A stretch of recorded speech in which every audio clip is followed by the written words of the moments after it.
1,55,000 না। এই গরুটা যদি বড় একটা ডেকোরেশনে থাকতো সামনে, এই গরুটা 14 লাখ 15 লাখ টাকা দিয়ে এই গরুটা। এবার বাজার বেশি ভালো না। 80 টাকা থেকে 200 টাকা কেজি মাংস পাশের দেশে, আর আমাদের দেশে 800 টাকা কেজি। একদম বলেন একদমই বেচা কিনে হবো না। দাম চাইছে 4,20,000। সবার সামনে বলছেন যে 1,500 টাকা দিয়ে দেবো। গরু আনছিলাম ভাই 4টে, 4টের মধ্যে একটা বেশি আর তিনটে আছে। এবার বাজার বেশি ভালো না। কালকে রাত্রে আইছি, এতক্ষণ 4টা গরু বেচা পাই যাবে কোন সময় বাজার ভালো থাকবে। কাস্টমারও কম না, কাস্টমার কম। আমাদের ছোট খামারের কোনো দাম নাই। এই গরুটা যদি বড় একটা ডেকোরেশনে থাকতো সামনে, এই গরুটা 14 লাখ 15 লাখ টাকা দিয়ে এই গরুটা নিত। যে সিস্টেমে আমরা যে ব্যবসাটা করছি, হয়তো এই সিস্টেমে মানুষ অনেক ক্ষতিগ্রস্ত হয়ে যাবে। এইভাবে যদি চলে তাহলে কোনো ব্যবসাদার পাইকার থাকবে না গো। পাইকার থাকবে না, মানুষ তো সহজে গরুও কিনতে পারতেছে না মানুষ। না পাচ্ছে।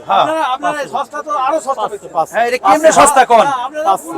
পাশের দেশ 180 টাকা থেকে 200 টাকা কেজি মাংস পাশের দেশে, আর আমাদের দেশে 800 টাকা কেজি। তা কিভাবে এটা মানুষের, আমাদের দেশে জুলুম কেন? আপনার দেশে ওইটা পাশের দেশের কথা বললেন, আপনার যদি প্রত্যেক বছরে যদি 4 পিস যদি আপনার জিনিসের দাম বাড়ে, হ্যাঁ, তাহলে আপনার সেই দেশের কোন নিয়ন্ত্রণ কি পাবে? অনেক খাদ্যের দাম কি ভারতে বাড়ে নাই?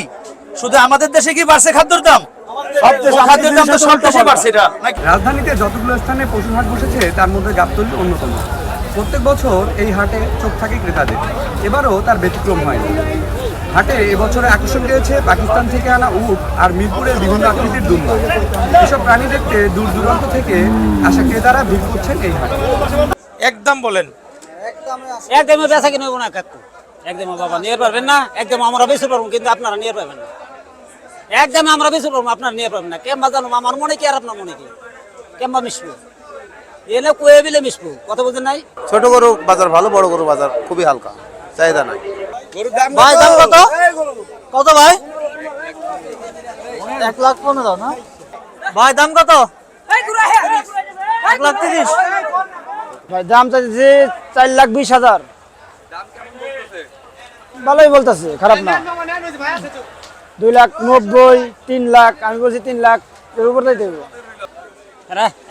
বাবা পাইলা ছোট থেকে আস্তে আস্তে ডাঙ্গর করি, ডাঙ্গর করে ঈদের সময় মিরপুর হাটে নিয়ে এসেছি, আইনা আমরা বিক্রি করি। মানে দেখা গেছে কি বাজার ভালো হইলে আমরা খুশি থাকি, বাজার একটু নরম হইলে আমরা একটু কষ্ট হয় আমাদের মনে। আমি আর এক কেজি পেলাইছি, আপনি কইছেন 5 টাকা কেজি হইলে দিয়ে দিব। কমে তো কোনো কথা হয় নাই। সবার সামনে বলছেন যে 1,500 টাকা দিয়ে দিব। কথা বলছি, ভালোভাবে বলছি। দিয়ে দাও, আর কোনো কথা কেউ না। গরু 35 দিও, কথা কেউ না, দিয়ে দাও আল্লাহর রহমতে হয়ে যাক।